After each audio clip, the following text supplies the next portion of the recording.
வணக்கம். நாம இன்னைக்கு ஒரு ஆழமான விஷயத்த அலசப் போறோம். இலக்குகளே இல்லாத ஒரு வாழ்க்கை அது எப்படி இருக்கும்? இத பத்தி தான் பேசப் போறோம். இது ஓஷோவோட விளக்க உரையை அடிப்படையா வச்சு ஒரு ஜென் சூத்திரம் சின் சின் மிங்னு பேரு, அதிலிருந்து எடுத்த கருத்துக்கள். இதுல என்ன சுவாரஸ்யம்னா, பார்வையில கொஞ்சம் குழப்பமா இருக்கும். அதாவது ஞானம் அடைற மாதிரி நல்ல விஷயத்துக்கு முயற்சி பண்றது கூட சில சமயம் நம்ம தடமாத்திடுமா. எப்படி குறிக்கோளே இல்லாம ஒரு நிறைவான வாழ்க்கை சாத்தியமா? அதத்தான் கொஞ்சம் ஆழமா பார்க்க போறோம். இதுல ஆரம்பிக்கிறதுக்கு ஒரு நல்ல புள்ளி இருக்கு. பேருண்மை பாதைன்னு சொல்றாங்களே, அது சுலபமும் இல்ல கஷ்டமும் இல்லன்னு இந்த சூத்திரம் சொல்லுது. ஏன் அப்படி? ம் ஏன்னா அது நாம போய் சேர வேண்டிய ஒரு இடம் இல்லையா. ஓ, இடம் இல்லையா? அப்போ சுலபம் கஷ்டம்ங்கிற பேச்சுக்கே இடம் இல்லையா? இது எப்படின்னு கொஞ்சம் விளக்க முடியுமா?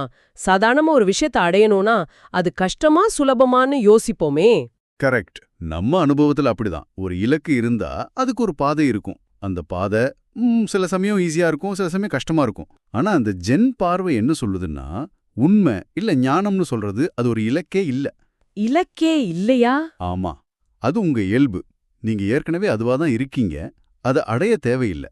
ஓஹோ, அப்போ இது அந்த குடிச்சிட்டு தள்ளாடுறவன் தன் சொந்த வீட்டையே தேடுற மாதிரிங்களா?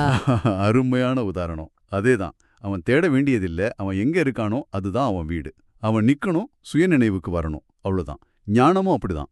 அது எதிர்காலத்துல இல்ல, நிகழ்காலத்துல உங்க இயல்புலயே இருக்கு. நீங்க அதுக்கு வெளியே போகவே முடியாது. அதனாலதான் சுலபம் கஷ்டங்கிற வார்த்தைக்கே இங்க வேலை இல்ல. சரி சரி. இதுல இன்னொரு முரண்பாடும் இருக்கு பாருங்க. சூத்திரம் சொல்லுது, எவ்வளவு வேகமா போறோமோ அவ்வளவு மெதுவா போறோம். வேகமா போனா மெதுவா போறோமா? இது எப்படி? ஏன்னா வேகம், அவசரம் இதெல்லாம் மனசோட வேலை. அது உங்கள இங்க இப்பங்கிற நிகழ்கணத்திலிருந்து இழுத்துட்டு போயிடும். உண்மைங்கிறது இந்த கணத்தில் இருக்கு. அதை அடைய வேகமா ஓடும்போது நீங்க அந்த கணத்தை விட்டே விலகி போறீங்க. ஓ, இது அந்த வழுக்கு பாறை கதை மாதிரி இருக்கே. ஒரு பையன் ஸ்கூலுக்கு லேட்டா போனதுக்கு ஒரு அடி முன்னாடி வச்சா 2 அடி பின்னாடி சறுக்குது சார் நானா. ஆமா ஆமா, சொல்லுங்க. டீச்சர், அப்புறம் எப்படிடா வந்தேன்னு கேட்டதுக்கு, நான் எங்க வீட்டு பக்கமா நடக்க ஆரம்பிச்சேன் சார் நானா. அந்த மாதிரி இலக்க நோக்கி போறேன்னு நினைச்சு அதுலேருந்து விலகி போறோமா? சூப்பர், கரெக்டா சொன்னீங்க. அந்த அவசரம், அந்த அடையணுங்கிற எண்ணம், அது நிகழ்கணத்தோட அமைதியை கெடுத்து நம்ம உண்மையிலேருந்து தள்ளிட்டு போகுது. அப்போ ஒரு விஷயத்த அடையணும்னு நினைக்கிறது மட்டும் இல்ல, அது மேல வைக்கிற அந்த பிடிப்பு, அந்த பற்றுதல் கூட பிரச்சனையா?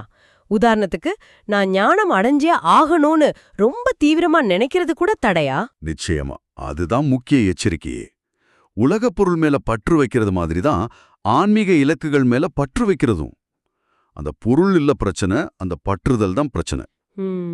உன்னை அடையணும்னு நினைக்கும் போதே உங்ககிட்ட அது இல்லைங்கிற எண்ணம் வருது. அப்போவே ஒரு பதற்றம், ஒரு பயம் உள்ள வந்துருது இல்லையா? ஆமா. இந்த பயத்தை பத்தி சூத்திரம் பேசுது. குறுகிய பார்வை இருக்கிறவங்க பயத்தோட ஒரு உறுதியில்லாத தன்மையோட இருப்பாங்கன்னு சொல்லுது. குறுகிய பார்வையா? ஆமா. பயங்கிறது என்ன? அது ஒரு பிளவுபட்ட நிலை. மனம் ஒரு பக்கம் தெரிஞ்ச பழகின கடந்த காலத்தை பிடிச்சுக்குது, இன்னொரு பக்கம் தெரியாத எதிர்காலத்தை பார்த்து பயப்படுது.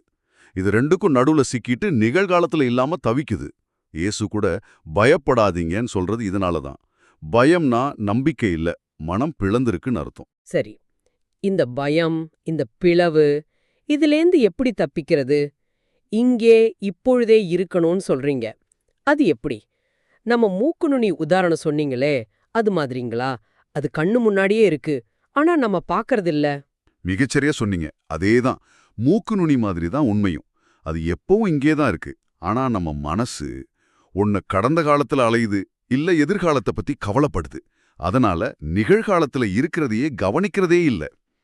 அந்த மூக்கு நுனிய பாக்குறதுக்கு 2 அர்த்தம் சொல்லுவாங்க. ஒன்னு, மரணம் கிட்ட வரும்போது கவனம் தானா நிகழ்கணத்துல குவியும். ஆனா அது வரைக்கும் காத்திருக்கணுமா? இல்லையே. இல்ல. 2வது அர்த்தம் தான் முக்கியம். பழைய எண்ணங்கள், பழக்கங்கள், நானுங்கிற அகங்காரம், இந்த பழைய உலகுக்கு நாம ஒவ்வொரு கணமும் செத்து புதுசா பிறக்கணும். நிகழ்கணத்துல முழுசா விழிப்போட இருக்கணும். அப்போ உண்மை கண் முன்னாடி தெரிய வரும். இந்த உள்மன பிளவை சரி செய்ய வேற ஏதாவது வழிகள் இருக்கா? இருக்கு. சூஃபி மரபுல குர்ஜீஃப் மாதிரி ஞானிகள் ஒரு டெக்னிக் யூஸ் பண்ணுவாங்களாம். மடாலயத்துல சீடர்களுக்கு ஒரு போர்டு கொடுப்பாங்களாம். போர்டா? என்ன போர்டு? அதுல ஒரு பக்கம் நான் இப்போ நெகட்டிவா ஃபீல் பண்றேன், என்ன பெருசா எடுத்துக்காதீங்கன்னும். அடுத்த பக்கம் நான் இப்போ பாசிட்டிவா அன்பா ஃபீல் பண்றேன், இதையும் பெருசா எடுத்துக்காதீங்கன்னு எழுதியிருக்குமாம். அவங்க மூடு மாறும்போதெல்லாம் அந்த பக்கத்தை திருப்பி வைக்கணுமா. ஓ, இது எதுக்கு? 2 காரணம். ஒன்னு, மத்தவங்க அவரோட மனநிலையை புரிஞ்சுக்க. 2வது, அந்த சீடரே தன்னோட மனநிலை எவ்வளவு நிலையற்றது, இது தன்னோட உண்மையான ஸ்வபாவம் இல்லன்னு உணர. எப்போ ஒருத்தர் இந்த 2 நிலைக்கும் அப்பாற்பட்டு நான் இது 2மே இல்ல, நான் பார்க்கறவன் மட்டும்தான் உணர்றாரோ, அப்போ அந்த போர்டை வாங்கிடுவாங்களாம். இதுதான் அந்த முழுமை, அந்த பிழையற்ற நிலை. விட்டுட்டு மனசோட போராடாம எப்படி வாழ்றது? எல்லாத்தையும் அதன் போக்குல விடுங்க, உங்க இயல்புக்கு கீழ்ப்படிங்கன்னு சூத்திரம் சொல்லுது. அதுக்கு என்ன அர்த்தம்? சும்மா சோம்பேறியா இருக்கிறதா? இல்ல, அது சோம்பேறித்தனம் இல்ல. அது முழுமையான ஏற்பு. பௌத்தத்துல தடாதான்னு சொல்லுவாங்க. அப்படியே இருத்தல். ததாத்தா. ஆமா. ஒரு பூவை பார்க்கும்போது அழகு, சிவப்புன்னு மனசு முத்திர குத்துறதுக்கு முன்னாடி அந்த பூ அதுவா இருக்கிறத உணர்றது. எந்த விமர்சனமும் இல்லாம, மாத்தணும்னு நினைக்காம இருக்கிறத அப்படியே ஏத்துக்கிறது. புலன்களோடையோ எண்ணங்களோடையோ சண்டை போடாதீங்க, அதுங்க வரட்டும் போகட்டும். இந்த முழுமையான ஏற்பு தான் ஞானம்ங்கிறாங்க. அப்போ நம்ம மனசோட தர்க்கத்தை விட உடம்போட அறிவை நம்ப சொல்றீங்களா? ரொம்ப முக்கியமான பாயிண்ட் இது. மனங்கிறது இப்போ வந்தது.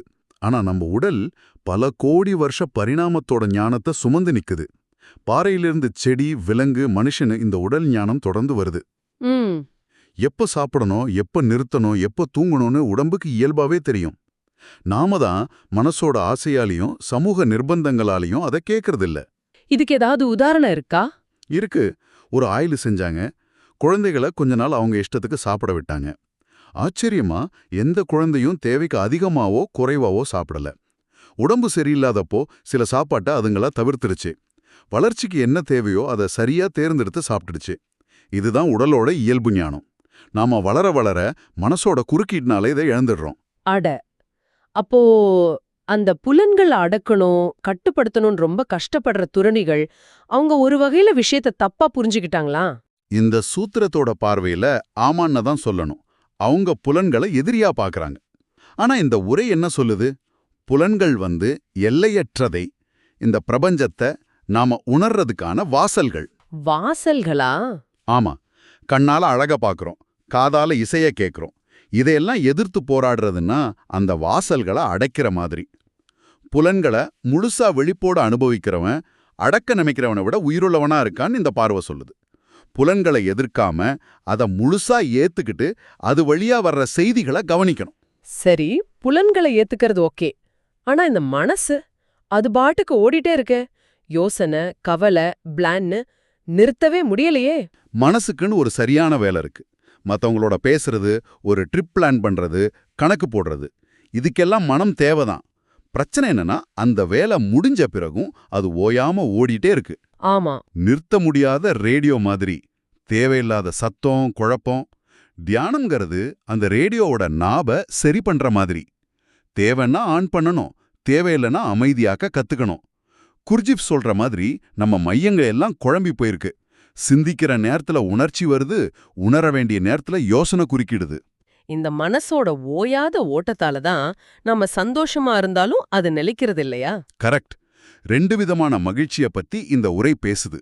ஒன்னு, காரணத்தோட வர்ற மகிழ்ச்சி. காரணத்தோட வர்றதா? ஆமா. ஏதோ ஒன்னு நடந்தா வரும், இல்ல ஒரு டென்ஷன் ரிலீஸ் ஆனா வரும். ஒரு ஜோக் கேட்டா சிரிக்கிறோம். அந்த ஜோக் ஒரு எதிர்பார்ப்பை உருவாக்கி திடீர்னு உடைக்கும்போது சிரிப்பு வருது. செக்ஸ்லயும் அப்படிதான். ஒரு சக்தி சேர்ந்து அது வெளிப்படும்போது தற்காலிக இன்பம். ஆனா காரணம் போயிட்டா சந்தோஷமும் போயிடும். இது நிலையற்றது. சரி, அப்போ மத்ததெல்லாம் காரணம் இல்லாத பேரின்பம், ஆனந்தம்னு நம்ம மரபுல சொல்றது. இதுக்கு எந்த காரணமும் தேவையில்லை. சும்மா இருக்கிற காரணத்தினாலேயே வர்ற ஒரு அமைதி, ஒரு நிறைவு. ஓஹோ. ஞானம்ங்கிறது இந்த காரணம் இல்லாத ரொம்ப சாதாரணமான இயல்பான நிலைதான். எதையும் மாத்த நினைக்காம, எதையும் அடைய துடிக்காம இருப்பத அப்படியே ஏத்துக்கிறதுல வர அமைதி. இது ஏதோ பயங்கரமான விஷயம் இல்ல, சாதாரணத்தை முழுசா உணர்றது. அப்போ ஞானி எந்த இலக்கையும் தேடுறதில்ல, ஆனா முட்டாள் தன்னைத்தானே கட்டிக்கிறான்னு சூத்திரம் சொல்றதுக்கு அர்த்தம் இதுதானா? இலக்குகளே நாமளா போட்டுக்கிற விலங்குகளா? அதேதான். இலக்கு, லட்சியம் இதெல்லாம் எதிர்காலத்தை பத்தினது. அது நம்மள நிகழ்காலத்திலிருந்து இழுத்துட்டு போயிடுது. அதனால ஞானி இலக்கே தேடுறதில்ல, அவன் நிகழ்காலத்துல வாழ்றான். ஆனா அறிவில்லாதவன் இலக்கை உருவாக்கி அதிலேயே மாட்டிக்கிறான்.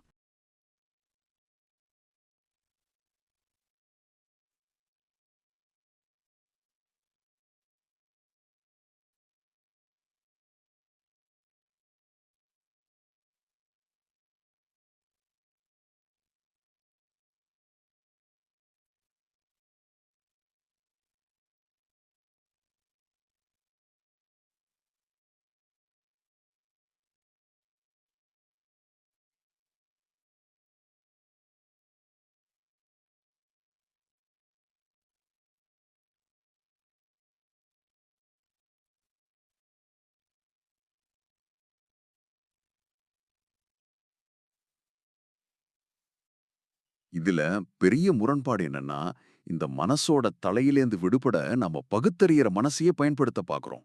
மனசு கொண்டே மனசை தேடுறது. ஒரு வட்டத்துக்குள்ள சுத்துற மாரி தான் முடியுதுன்னு சூத்திரம் சொல்லுது. ரொம்ப ஆழமா இருக்கு. அப்போ என்னதான் பண்றது? நிகழ்காலத்தை எப்படி முழுசா வாழுறது? அந்த ஆனந்தத்தை எப்படி உணர்றது? சூத்திரம் சொல்றது ரொம்ப சிம்பிள். இப்போ உங்ககிட்ட என்ன இருக்கோ அத முழுசா அனுபவிங்க. இந்த மூச்சு, இந்த உடம்பு, சுத்தி இருக்கிற உலகம், இந்த உணர்வு நிலை. இதுவே பெரிய பரிசு. ஆமா. இதுக்காக நன்றியோட இருக்கிறது அந்த நிகழ்கால அனுபவத்தை இன்னும் தீவிரமாக்கும். நீங்க எதுக்கு நன்றியோட இருக்கிறீங்களோ அது இன்னும் அதிகமா உங்ககிட்ட வரும்.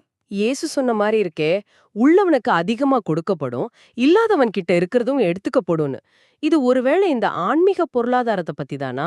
மிகச் சரியா புரிஞ்சுகிட்டீங்க. இது உலக பொருளாதாரம் இல்ல. உங்ககிட்ட அன்பு இருந்தா அத பகிரும்போது அது வளரும். சந்தோஷத்தை பகிர்ந்தா அது பெருகும். ஆனா இல்லாட்டி இருக்கிற கொஞ்சமும் போயிடும். நன்றியோட இருப்பதை அனுபவிக்கும்போது இன்னும் நிறைய ஆசிர்வாதங்கள், அனுபவங்கள் உங்களை தேடி வரும். ஆனா கொடுக்கறதுக்கு, பகிர்றதுக்கு நாம தயங்குறோம் இல்லையா? ஆமா. அந்த முல்லா நஸ்ருதீன் கதை மாதிரி. ஆமா. ஒரு ஞானி சாக கிடக்கிறார். ஒரே கூடிய அவங்க ஆயுள்ல கொஞ்சம் வருஷத்தை அவருக்கு தர்றாங்க. 5 வருஷம், 1 வருஷம்னு. அப்போ நஸ்ருதீன் 20 வருஷம் சொல்றார். அட. எல்லாரும் ஆச்சரியமா பாக்குறாங்க. கூட்டம் முடிஞ்சதும் ஒருத்தர் கேக்குறார், என்ன முல்லா, உண்மையாவா கொடுத்தீங்க? அதுக்கு நஸ்ருதீன், இல்லல்ல, என் பொண்டாட்டி ஆயுள்ல இருந்துன்னாராம். இது வேடிக்கையா இருந்தாலும், நம்ம கிட்ட இருக்கிறத குடுக்க எவ்ளோ தயங்குறோம்னு காட்டுது. ஆனா ஆன்மீக உண்மை குடுக்கும்போது தான் பெறுகிறோம். அப்போ இந்த முழு பேச்சோட சாரம்சம் என்னன்னா, உண்மையான நிறைவு, ஞானம்ங்கிறது கஷ்டப்பட்டு முயற்சி பண்றதாலயோ, பெரிய இலக்காலயோ வர்றதில்ல. இல்ல. மாறா, இங்க இப்பங்கிற நிகழ்கணத்தை ஏத்துக்கிறது.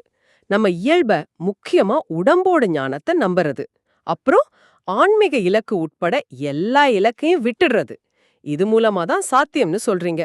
இது நம்ம வழக்கமான யோசனைக்கு ரொம்பவே எதிரா இருக்கே. உண்மைதான். இது ஒரு பார்வை மாற்றம், ஒரு பாரடைம் ஷிஃப்ட். சரி, முடிவா உங்களுக்காக ஒரு கேள்வி. ஞானம்ங்கிறது ஏதோ ஸ்பெஷலான சாதனை இல்ல, அது ரொம்ப சிம்பிளான, காரணமில்லாத சந்தோஷம், சாதாரணத்தை ஏத்துக்கிற நிலைன்னு இந்த உரை சொல்லுதில்ல? ஆமா. ஒருவேளை நாம தேடுற புதையல் எங்கேயோ தூரத்துல, எதிர்காலத்துல இல்லாம, நீங்க இப்ப வாழ்ந்துக்கிருக்கிற இந்த வாழ்க்கையும் இந்த உணர்வு தான் அந்த புதையலா இருக்குமோ? அதோட முழுமையில எந்த தீர்ப்பும் இல்லாம நன்றியோட ஏத்துக்கிட்டு அனுபவிச்சாலே போதுமா இருக்குமோ? இல்லைன்னா குர்ஜீப் சொல்ற மாதிரி இந்த விழிப்புணர்வோட உணர்வு பூர்வமா வாழ்றது மூலமா தான் நம்ம உண்மையான ஆன்மாவை அடையிறோமோ இல்ல உருவாக்குறோமோ?